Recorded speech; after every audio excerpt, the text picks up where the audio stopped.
Galimera, Galimera, Galimera. Good morning, good morning, good morning. As I've already seen, there are people waited with this broadcast with absolute bated breath, especially after yesterday's announcement of the extension to our lockdown. Everything this morning has been, shall we, thrown into a bit of a disarray. I'm going to be clearing up a few things as well in my broadcast this morning in reference to the reverse of the decision. Fingers crossed it's not 100% confirmed yet. They're still waiting for announcements to come from the mainland, but every man and his dog seems to be getting on to the thing of saying if it hadn't been for me it wouldn't have been lifted. But anyway, I'll come on to that in just a tick. There's a lot been going on in this morning, but anyway, just a quick look at the weather. Big shout out to Amanda Gregory, who's tuning in at the moment, looking absolutely gorgeous this morning. The weather, that is, as well as Amanda, looking absolutely gorgeous this morning. Once again, just to remind you, we are still in a height of high fire state alert.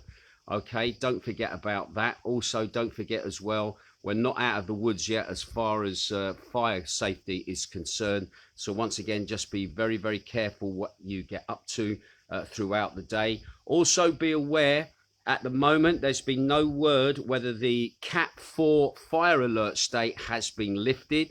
That was supposed to end today. So there are certain areas that are cordoned off and you're not allowed in those after 6 o'clock at night until 6 o'clock in the morning. And at the moment, I've got a feeling those locations will still stand. Haven't seen much of the presence of the fire brigade this morning. They were out yesterday all over the place, but I haven't seen much of them this morning out and about. So again, please be on your guard, all right, in regards fires.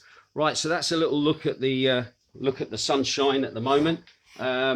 Also, just a quick mention of the weather forecast from the lovely Amanda. She says, morning Ginge, Friday's weather hot and hazy, yellow alert for extreme high temperatures. 34 degrees will feel like 37. Have a great day. Thank you very much. Big shout out to Ben Warner as well. He's saying morning, mate. And also Heather Nash is tuning in from Birmingham. Right. Let's crack on then quickly. Go down to the stats for today. People flying in. We're expecting 9 flights in today from the UK. 1 from Birmingham, 1 from Newcastle, 1 from Bristol, 1 from Doncaster, Sheffield, 1 from East Midlands, 1 from Manchester, and we've got 2 from London as well flying in today from the UK. So 9 flights, that's 9 lots of people. Jane was down the airport yesterday meeting flights till quite late last night, I've got to be quite honest, saying that the flights were coming through, but the last flight that she met last night wasn't that overly full. I also met some lovely people last night out and about. Jane and I and Steve, we were out in Benico's yesterday evening having a lovely meal. That's when people started dropping me the messages about what was going on. It was like, oh no. But anyway, thank you to all those people we met up with last night that were on holiday, were coming up saying thank you for the news broadcast and that. They really appreciate the news broadcast. So again, thank you for that as well. Right, let's get down to the COVID infections in the last 24 hours. Again, they are slightly down on the day yesterday. 3,005 new infections from the day today, in comparison to 375 on the day before. 14 new cases identified through checks into the country. That was down from 15 on the previous day. Now, when it comes to locations of infection, Mykonos had 23 new cases. Rhodes has had 118 new cases of infection. Lefkada, little island not too far from us here in the Ionian, they've had 12. Corfu has had 41 new infection cases, and again, Corfu, as far as I'm aware, are still not in the red at the moment. They are still in amber at the moment. Cases in Kefalonia, that is only 4 new cases there in Kefalonia, and cases for us, Zakynthos, 10 cases were identified yesterday. So again, the numbers have been dropping for infections here. Moving on then to deaths at the moment, there was 20 new deaths recorded across the country. That was up on the 19 on the previous day. That's 13,158 deaths since the pandemic started. Again, same stats as before, 96% of those had underlying health problems or were over the age of 70. And again, our condolences to those families that are affected. Now, what is of a worry at the moment is critical cases in ICUs. They are now starting to creep up. 226 on my last report. Today, 240, 152 male, 88 female. So those numbers are starting now to creep up. Right. Let's get on to the news then. The extension that was supposed to be imposed yesterday, we were told that the extension was going to be extended until Wednesday, August the 18th. That provoked a storm of reaction and was considered unfair.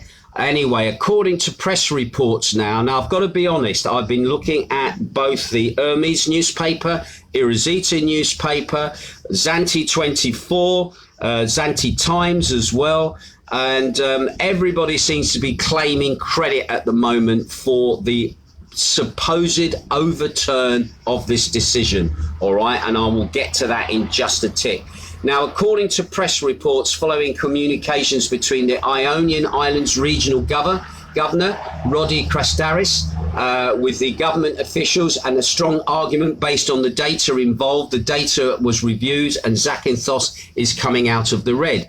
Now, the intervention of the regional governor had to do with a request for a review of the epidemiology data and their correct evaluation. So today, another announcement, get this, another announcement is expected from the civil protection, according to which Zakynthos returns to the regime before the mini lockdown. That's the wording that's being used, i.e. Traffic ban from 1 o'clock till 6 p.m. while music will be allowed. So it looks like, according to this, hang on a minute. Returns to the regime before the mini lockdown, i.e. the traffic ban from 1 o'clock till 6 o'clock while music will be allowed. The Chamber of Zakynthos issued a press release for the measures announced in the afternoon, characterising them as unjust, which will lead to destruction of businesses and employees. Local MP is also claiming that it was through his direct intervention that this has been a reason for the overturn. So at the moment, we're still waiting for confirmation later today to finally say, yes, you are going to reopen. But at the moment, everybody seems to be jumping on that. Yes, it's going back to the way it was. I would be very cautious at the moment. Maybe, yes, it will. Maybe we'll go back to, yes, you can have music in your bars and entertainment up until midnight, and then from midnight or 1 o'clock till 6, then you go back to your accommodation. At the moment, it's not been made clear as to what the rules are going to be. There is going to be another announcement later today, and if all is well, trust me, I'll be back in Magdalena's this evening, that is for sure. So at the moment, until that next announcement is made, let's just keep our fingers crossed that this is what is happening, all right, and people aren't jumping the gun, and basically it will be a climb down then if it doesn't happen. But I've got a feeling you wouldn't be printing this if there wasn't an element of truth that things are going to be changing. Other news then, the Delta variant of COVID-19 has become the dominant strain in Greece, accounting for 70.9% of the new cases. This is what Shambalos Gorgio, the infection diseases specialist and member of the COVID-19 Committee for Greece of Experts, has said. Georgios told a press briefing that it will soon be 90%, which is faster than the scientific community had expected. At the same time, the infectious diseases expert said the number of hospitalizations has doubled in the last 20 days. Meanwhile, the Greek Prime Minister, Mr. Mitsotakis, has been defending his government on Thursday as anger grew over the response to wildfires that have ripped through thousands of hectares of forest over the past 10 days. On Evia, Greece's second largest island, where some of the worst fires had occurred, rain provided some relief to exhausted firefighters. So the rain did arrive that we were talking about yesterday. But with the entire forest covering the northern part of the island, residents were bereft. Zoe Krastidi, who owns a bakery shop in the village of Rovis, said, "Pain, sadness, rage, anger, are all mixed. When you see your business that has been set up for 38 years turning to ashes in half an hour, you cannot describe how you feel. The anger and the rage is huge. While the fires in Evia were being brought under control, serious blazes broke out in the western part of the Peloponnese Peninsula. Mitsotakis, who this week apologised for delays in the firefighting efforts, said lessons will be learned for future fires, but that emergency services has succeeded in the main priority of protecting lives. Our policy of organised evacuations worked. Homes were burned, but no community was destroyed, he told a news conference. He pledged to take a series of steps from acquiring more firefighting aircraft to overhauling forestry management as well. With a string of deadly wildfires burning in countries from Turkey to Algeria, extreme weather events caused by climate change have become a central policy challenge to the government across the Mediterranean. Anyway, in Greece, one civilian has been killed and another died helping to prepare fire defences. 2 injured firefighters are in hospital. And once again, just to remind you that the civilian that was killed was a volunteer firefighter. He was buried yesterday and again given a pension from the state as well, so that his wife and children would be taken care of, which again was, I think, an honourable thing for the Greek state to do. But as the casualties toll, well short of the major fires of 3 years ago, when more than 100 people died. However, hundreds of houses and businesses have been destroyed, and around about 65,000 hectares of forest has been destroyed as well.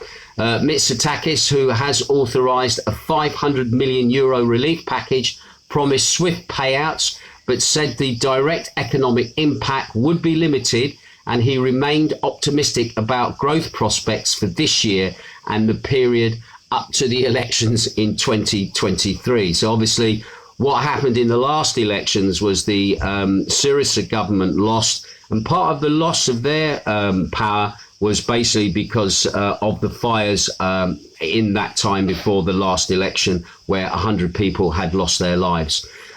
He also said that the signs from tourism are so far encouraging, we may even exceed our targets. So again, that is good news for us. Let's hope that these restrictions are lifted as well for us in regards to the tourism side of things, and that Zakynthos obviously is going to prosper despite everything that has been going on.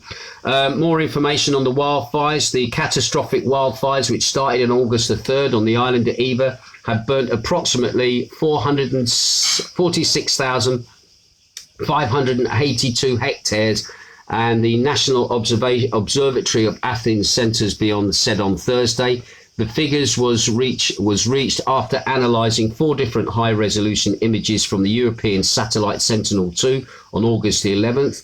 It said that it estimated, given by the copious 2 satellite imagery, which said around about 50,000 acres or hectares had been destroyed. So at the moment, that's a lot of forest that has been destroyed, but also as well, it's the families, the homes, the businesses that have been in between those areas that have also lost as well.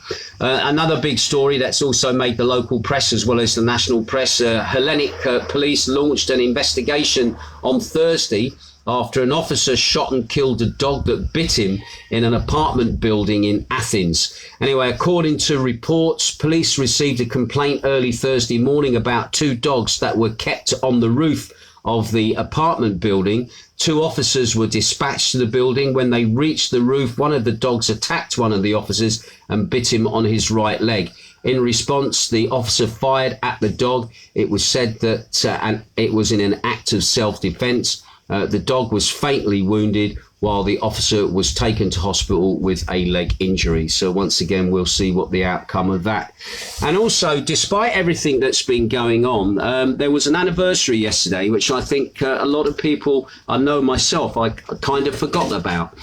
67 years ago yesterday, on August the 12th, 1953, was when the earthquake measuring 7.2 on the Richter scale hit the area of the Ionian, which virtually levelled Argostoli in Kefalonia, Lixouri also in Kefalonia, and also the city of Zakynthos here, obviously on the island of Zakynthos.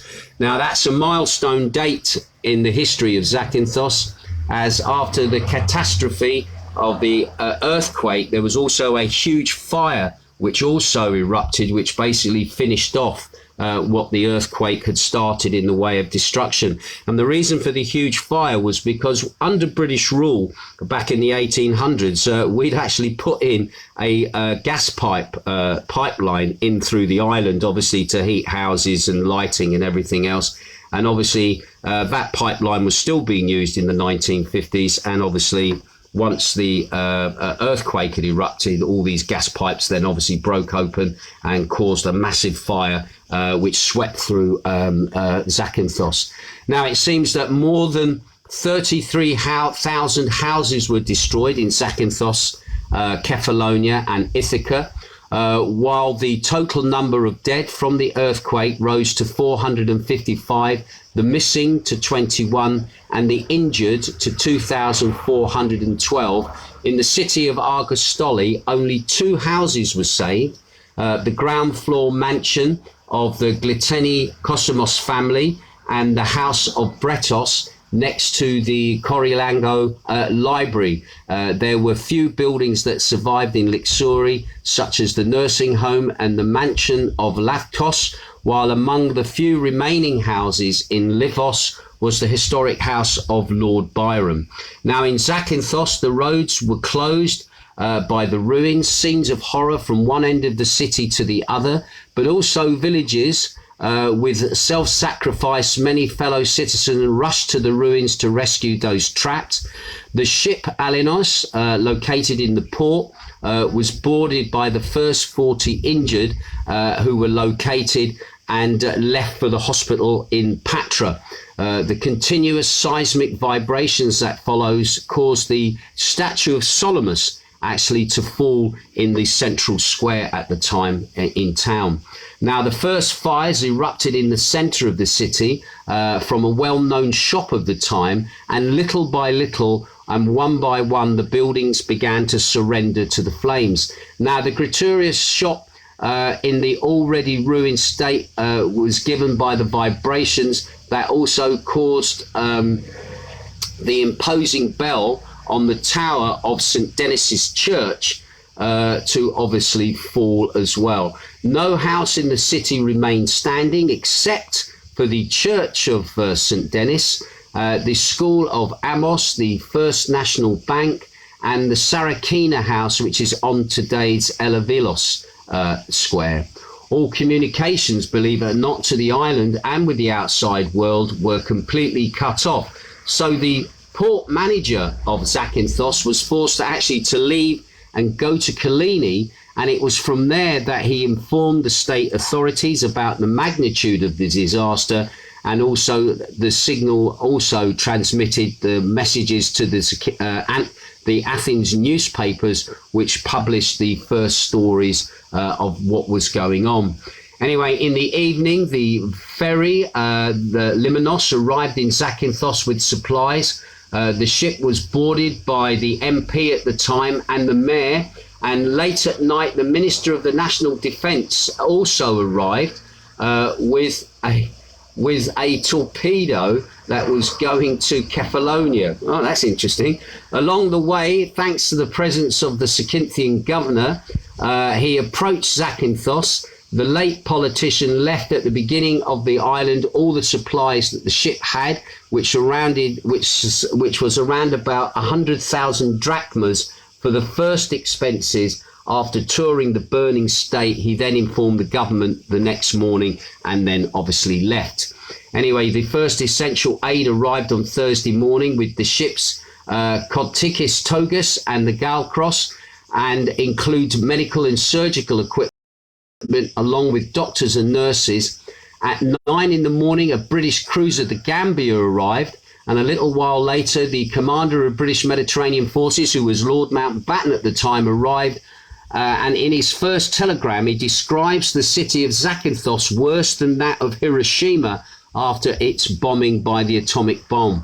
Firefighters also got off the ship with necessary means to start extinguishing fires. And one thing that I do know is that HMS Gambia actually brought with them helicopters that they actually used the gun turrets on top of the ship to as helicopter landing platforms, because in those days in the 1950s there was no such thing as a landing helicopter platform, and so they basically brought helicopters with them on the back of the ship using the gun turrets as landing pads. And it was the first time that helicopters had ever been used in a humanitarian role to bring food and supplies and bread around the island. And I do have a collection of photographs that were given to me of that time, and I did pass those on to the museum here of the operations, and also the personal testimony from one of the pilots that was involved in that operation, which again was absolutely fascinating read. And again, don't forget that we have a museum here, the War History Museum up in Laguna, well worth a visit. I did pass on all that information to them as well, and I know from time to time it gets displayed up on their boards there as well. So again, another location to go and visit while you're here on holiday. As far as I'm aware, the War History Museum is only open in the evenings at the moment, and it's by the Galaxy Hotel up in Laguna. So there you go. 67 years ago today, we had the earthquake, and again the earthquake was still rumbling on today, the day after obviously, and would rumble on for months. Quite interesting to note that the population of Kefalonia at the time was around about 100,000 people on that island. After the earthquake had died down and people actually fled the island, the population on that island dropped down to as little as about 38,000 people. Some people refused to go back to their villages where they lived, and so lots of what they call ghost villages are in Kefalonia, again, where people moved to new locations to rebuild their homes and houses. But a lot of people also left the islands as well. And Zakynthos lost a lot of its history in 1953. We lost our little Scala musical theatre that we had, where operas were put on from the Scala Opera House, first here to see what the reaction was from the audience, and if it got a good reaction here, it would obviously then get put on back in Milan. So again, a lot of history lost to the island in 1953. So again, don't forget, the island was shaped from that time of 1953 onwards by that disaster that happened then. So again, interesting times. Right, that's it from me. Thank you to all those people that are tuned in this morning. Also, thank you to all those people yesterday that were coming up to me and either giving me the good or the bad news, or just appreciative for everything that is being done in the way of keeping you informed as to what's happening here on Zakynthos, and I appreciate that greatly, and thank you for the comments on that. But once again, we're going to wait for this announcement from the government that's going to come sometime later on today to find out the true state of affairs as to what is going to happen in regards of the lifting of the measures that have been in place that were supposed to be lifted today. Then they were extended, and now we're waiting to see if it is correct that they have been lifted. Once again, waiting for the government announcement to say, yes, it is going ahead. Every man's throwing his hat in the ring at the moment to say, if it wasn't for me having a word with the government, this wouldn't have happened. So let's wait and see for the official announcement later today that says, yes, it is lifted 100% definitely, or there are no other little interpretations. Maybe they might allow us to have music in the bars, but they might still have a curfew at 1 o'clock. You never know. We're going to wait and see what the official announcement is before we get overly excited as to what is going on. But anyway, that's it from me. I'll keep my ear to the ground. As soon as I hear something, I definitely will let you know. Okay, I'll catch you later. Ta-ra.